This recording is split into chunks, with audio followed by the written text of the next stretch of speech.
தேர்தல் வாக்குலாம் எண்ணிக்கை செய்யப்பட்டு நான் நினச்ச மாதிரி நல்ல மெஜாரிட்டி, அதாவது நிறைய தனி பெருங்கட்சியாக தமிழக வெற்றி கழகம் வந்திருக்கு. ஆனால் தனி மெஜாரிட்டி வரக்கூடாதுன்னு நினச்சேன். அதான் தமிழக வெற்றி கழகத்துக்கும் நல்லது, விஜய்க்கும் நல்லது, மக்களுக்கும் நல்லது அப்படின்ட்டு. ஆனால் அதனால் வர்ற பாதிப்பு யாருக்கு அதிகமாக இருக்குன்னா அதிமுக தான் இருக்குது. அது எதிர்பார்த்தது தான். என்னை பொறுத்த வரைக்கும் தமிழக வெற்றி கழகம் மற்றும் விஜய், அப்படின்னாலும் தமிழக வெற்றி கழகம்னாலே விஜய் தான். என்னுடைய கருத்து என்னென்னா, ஒரு நாலஞ்சு காங்கிரஸ் உங்களுக்கு ஆதரவு கொடுக்குறது முழு சம்மதம், எனக்கு முழு திருப்தி.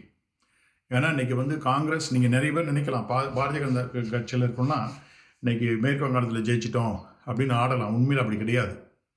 காங்கிரஸுக்கு துரோகம் பண்ண அனைவரும் அழிக்கப்பட்டிருக்காங்க. நான் சொல்கிறது கேசிஆர், அந்த தெலுங்கானாவில் இருந்தவங்க தான் ஆரம்பித்தான். அந்த ஆந்திரா ரெண்டாக உடைச்சி அவங்க அந்த அரசியல் தப்பு பண்ணால் காங்கிரஸ் இந்த அளவுக்கு வீழ்ச்சி அடைஞ்சிருக்காது. திரும்ப அங்கே காங்கிரஸ் வந்துட்டுது, கர்நாடகாவில் காங்கிரஸ் வந்துட்டுது, கேரளாவில் காங்கிரஸ் வந்துட்டுது. இப்போ தமிழ்நாட்டிலையும் கிட்டத்தட்ட 60-70 வருஷத்துக்கு பிறகு காங்கிரஸ் வருது. அதனால் தெற்க காங்கிரஸ் வளர்ந்துட்டுருக்கு. இந்த மம்தா பானர்ஜி, பிஜு பட்நாயக், இல்லை இன்னொரு பட்நாயக், கெஜ்ரிவால், நிதிஷ்குமார், இன்னும் காங்கிரஸ்லேயே ராஜஸ்தான் சீஃப் மினிஸ்டர் வந்தவன், அப்புறம் மத்திய பிரதேஷ் சீஃப் மினிஸ்டர் கமல்நாத் இருந்தவன், அப்புறம் மகாராஷ்டிராவில் சரத்பவர், இதெல்லாம் எவங்களாம் துரோகியாக இருந்து, துரோகி சொல்ல மாட்டேன், அது நல்ல வார்த்தை கிடையாது, பிஜேபிக்கு எதிர்ப்பான ஓட்டை திசை திருப்பிட்டு இருந்தாங்க, காங்கிரஸ் கிட்டேருந்து திசை திருப்பிட்டு இருந்தாங்களோ, காங்கிரஸுக்கு பெரிய தலைவலி இவனுக்கு தான். காங்கிரஸ்லேருந்து பிரிஞ்ச இந்த சுயநலவாதிகள் தான், முட்டாள்கள் தான். அவங்களாம் ஒருத்தர் அழிய இந்த காங்கிரஸினுடைய வலிமை அதிகமாகும். அதனால் 2029 நிச்சயமாக ராகுல் காந்தி தான் பிரைம் மினிஸ்டர், காங்கிரஸ் தான் ஆட்சியில் இருக்கும்.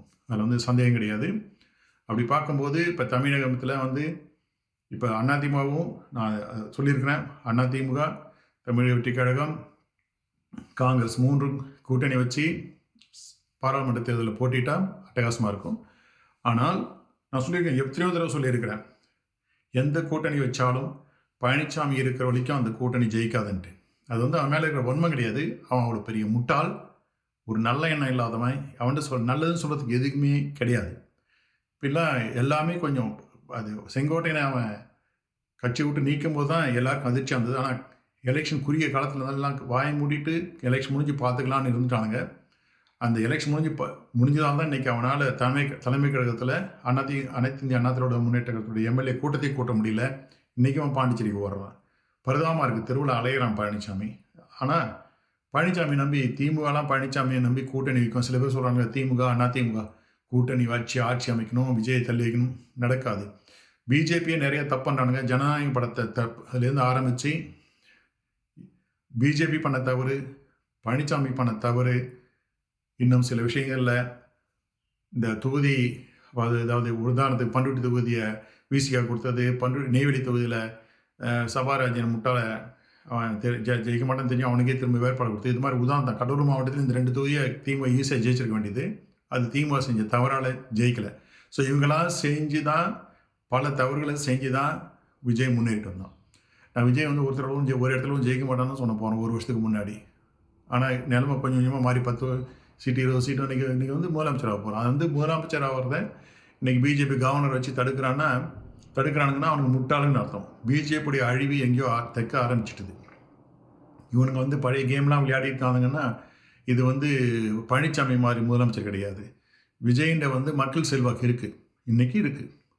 இன்றைக்கி நீங்கள் கவர்னர் சரியில்லைன்னா இன்றைக்கி ஒரு கவர்னர் ஆட்சி அமைக்க எங்களுக்கு கூப்பிட்ற வரைக்கும் நாங்கள் தமிழ்நாட்டில் பந்த் அனௌன்ஸ் பண்ணுறோம் அப்படின்னு மக்கள் போராட்டத்தை ஆரம்பித்தா தமிழ்நாட்டில் ஒன்றும் அசையாது.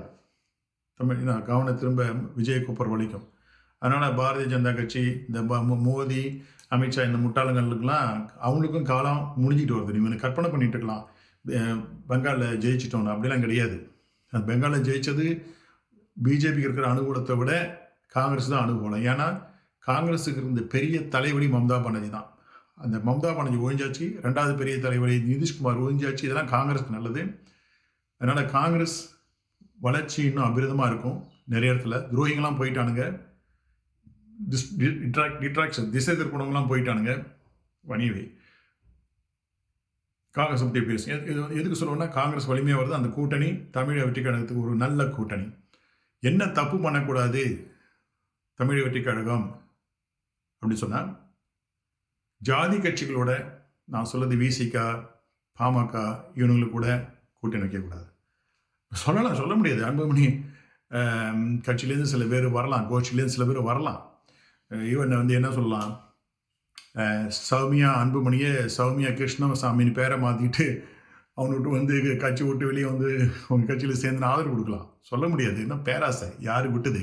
அது சௌமியா கொடுமா? சௌமியா தானே? அப்படிதான் நினைக்கிறேன். சரியான ஒரு மாதிரி வினோதமாக இருக்குது. அது மாதிரி நினைக்கிறேன். அது மாதிரி யார் வந்தாலும் என்னை பொறுத்த வரைக்கும் அவங்க பதவியை ராஜினாமா பண்ண சொல்லிட்டு திரும்ப எலெக்ஷன்ஸ் நிற்க வச்சு சேர்த்துங்க. அதான் நல்லது. இப்போ அதிமுகலேருந்து ஒரு கோஷ்டி பிரிஞ்சு வருது. இல்லை அதிமுக கூட நீங்கள் எப்போ கூட்டணி வைக்கலான்னு சொன்னால், பழனிசாமின்ற ஒருத்தன் தூக்கி எறியப்பட்ட, பழனிசாமி இல்லாத அதிமுக கூட தமிழக வெற்றி கழகம் கூட்டணி வச்சுக்கலாம். அப்படி இல்லைன்னா அதிமுகலேருந்து எவனாச்சும் எம்எல்ஏக்களை சொல்கிறேன், தமிழக வெற்றி கழகத்துக்கு ஆதரவு கொடுக்கணுச்சா ஒரு 5 பேர் தான் உங்களுக்கு தேவை. அவனை 5 பேரையும் மக்களில் சொல்லி, நீங்களே சொல்லி, நாங்கள் அதிமுக ஜெயித்தோம், இன்றைக்கி நாங்கள் விஜய் ஆதரிக்க போகிறோம், அதனால் பதவியை ராஜினாமா பண்ணிட்டு திரும்ப மக்களை நாங்கள் எடுத்த முடிவு சரின்னா திரும்ப நீங்கள் எம்எல்ஏ ஆக்குன்னு சொல்லி மக்களில் எலெக்ஷன் இன்னும் ஜெயிச்சுட்டு போங்க. அது மாதிரி ஒரு 10 எம்எல்ஏ சர்வசாதாரணமாக வரலாம் அதிமுகலேருந்து. இது ஒன்றும் தப்பு கிடையாது. அது மாரலிஸ்டிக்காக, அதாவது மாரலாக பார்த்தாலும் நல்லது. இல்லை நீங்கள் இப்போ காங்கிரஸ் கூட கூட்டணி வைக்கிறது வேறு, ஒரு தேசிய கட்சி, ஒரு நல்ல தலைவர் ராகுல் காந்தி இருக்காரு, அதனால அது எந்த பாதிப்பும் இல்லை தமிழ் வெற்றி கழகத்துக்கு. ஆனால் நீங்கள் விசிகா கூடயோ இல்லை பாமக கூடயோ இல்லை பழனிசாமின்ற இருக்கிற அதிமுகவுடையோ நீங்கள் கூட்டணி வச்சா அது நீங்கள் ஊழலுடன், சமுதாய சாதி வெறியர்களுடன் கூட்டணி வைக்கிறதா தான் அர்த்தம். அது உங்கள் கட்சிக்கு நல்லது கிடையாது. அதுக்காக உங்களால் ஒரு தூய நேர்மையான நல்ல நிர்வாகத்தை கொடுக்க முடியாது. பின்னாடி அந்த தலைவலி வரும். அதனால் இந்த கட்சிகள்லேருந்து யாராச்சும் உங்களை சேர்றன்னு சொன்னால் அவங்கள முதல்ல அந்த எம்எல்ஏ பதவியை ராஜினாமா பண்ணிவிட்டு அவங்க கூட வர சொல்லுங்கள். அவன் திரும்ப எலெக்ஷனுக்கு நிற்க வச்சு நீங்கள் ஜெயிக்க வச்சுக்கலாம். அதான் நான் சொல்லுவேன். சரி, அதுக்கு முன்னாடி உங்களுக்கு தேவைன்னா அவங்க ஆதரவு கடிதம் கொடுக்கலாம். கட்சி தான் கொடுக்கணும் இல்லை, தனிப்பட்ட எம்எல்ஏவும் உங்களுக்கு நாங்கள் விஜய் தமிழ் வெற்றி கழகத்துக்கு ஆதரவு கொடுக்குறோன்னு சொல்லலாம். அப்போ அவனுக்கு கட்சி அவனுக்கு நீக்கட்டும், இல்லை உங்களுக்கு ஆதரவாக ஓட்டு போடும்போது அவங்க பதவியை இழந்தாலோ, இல்லை இந்த அறிக்கை எம்எல்ஏ இருந்து உங்களுக்கு ஆதரவு கடிதம் கொடுத்த பிறகு ராஜினாமா பண்ணாலும் தப்பு கிடையாது. திரும்ப அவங்க சட்டமன்ற உறுப்பினர் ஆக்கலாம், தமிழக வெற்றி கழகத்தின் சட்டமன்ற உறுப்பினர் ஆக்கலாம். அப்போ தான் உங்களால் தமிழக வெற்றி கழகத்தால் சரியான நிர்வாகத்தை, நீங்கள் நிற்கிற நிர்வாகத்தை தமிழ்நாட்டுக்கு கொடுக்க முடியும். அப்படி நீங்கள் செய்ய தவறினால், எப்படி எம்ஜிஆர் 1977 நல்ல வெற்றி பெற்றுட்டு 1980 பாராளுமன்ற தேர்தலில், நல்ல வேலை பாராளுமன்ற தேர்தலில் 2 சீட் தான் ஜெயித்தார், ஆட்சி கலைக்கப்பட்டது. அது பாராளுமன்ற தேர்தல்ன்றாலும் உடனே ஆட்சிக்கு வர முடிஞ்சு, சட்டமன்ற தேர்தலில் ஜெயிச்சு. ஆனால் ஜெயலலிதாவால் பெரிய வெற்றி அடைஞ்சு 94 தோற்று திரும்ப வர முடியல. ஏன்னா இப்போ பாராளுமன்ற தேர்தலும் சட்டமன்ற தேர்தலும் ஒன்றா வந்தது. அது மாதிரி எந்த அளவுக்கு உங்கள் மேலே எதிர்பார்ப்பு இருக்கோ அதே நீங்கள் சரியாக செயல்பட எதிர்ப்பாக மாறிடும். அது மட்டும் இல்லை, நிர்வாகம் பண்ணும்போது நீங்கள் சில சட்டமன்ற தேர்தலில் ஜெயிச்சிட்டோம் அப்படின்ட்டு நீங்கள் உள்ளாட்சி தேர்தலெலாம் நீங்கள் தப்பு பண்ணிங்கன்னா, அது நீங்கள் உள்ளாட்சி தேர்தல் நடத்தணும், அது எப்படி ஒழுங்காக நடத்துகிறீங்க, அதில் எப்படி நடந்துக்கிறீங்க பொறுத்து தான் உங்களை ஆட்சிக்கு ஒரு முறை. ஏன்னா அது மக்களை சந்திக்கிற ஒரு முக்கியமான தேர்தலாக. நீங்கள் நிர்வாகம் வேறு, இப்போ ஆட்சி முடிஞ்சு இப்போ தேர்தல் முடிஞ்சு இப்போ ஆட்சிக்கு ஒரு 4-5 மாதத்தில் உள்ளாட்சி தேர்தல் வரும். நிறைய கூட்டுறவு சங்கத்தில் எல்லாம் தேர்தலாம் வரும். அதெல்லாம் நீங்கள் எப்படி நடந்துக்கிறீங்க, அந்த தேர்தல் எப்படி நடத்துகிறீங்க அப்படின்ட்டு பொறுத்து தான் மக்கள் உங்களை கணிப்பாங்க. அதெல்லாம் நீங்கள் ஒழுங்காக நடந்துக்கணும். அதுலேயும் போயிட்டு இங்கே எப்படியோ ஜெயிக்கணும்னு நினச்சிட்டு ஊழல் பண்ணி மீதி கட்சி மாதிரி பண்ணால் அப்போ உங்களுக்கு அழிவு ஆரம்பிக்குதுன்னு அர்த்தம். ஏன்னா ஜெயலலிதா பண்ண தப்பு அதுதான். 1991 ஜெயித்த பிறகு உள்ளாட்சி தேர்தல் கொண்டு வந்தாங்க, அனௌன்ஸ் பண்ணிவிட்டு எல்லாம் தலைமையிடத்துலாம் வர சொன்னாங்க. ஆனால் நாங்கள்லாம் போய் பார்த்துட்டு வரேன், ஒரு 2 நாள் சொன்னால் அந்த உள்ளாட்சி தேர்தல் இல்லைன்னு சொல்லிட்டாங்க. அப்புறம் கடைசி வரைக்கும் அந்த உள்ளாட்சி தேர்தல் நடக்கலை. அது அவங்க ஆட்சி எடுக்கிறதுக்கு பெரிய தவறாக முடிஞ்சிட்டுது. அது மாதிரி தவறுலாம் நீங்கள் செய்யக்கூடாது. அதனால் நீங்கள் நல்ல நிர்வாகத்தை பண்ணணும் அப்படின்னாக்க எந்த ஊழல் மற்றும் சாதி கட்சிகளுடனும் கூட்டணி வைக்காமல் அந்த கட்சியிலேருந்து வர்ற எம்எல்ஏக்கள் உங்கள் கூட வந்து ஆதரவு கொடுக்குறாங்கன்னு சொல்லி கடிதம் கொடுக்க சொல்லுங்கள். அப்படி கடிதம் கொடுக்குறவங்கள ராஜினாமா பண்ண சொல்லி திரும்ப இந்த தேர்தலில் தமிழக வெற்றி கழக வேட்பாளர்களை நிறுத்தி அவங்களை எம்எல்ஏ ஆக்கி ஆட்சி நடத்துங்க. நல்லாயிருக்கும்.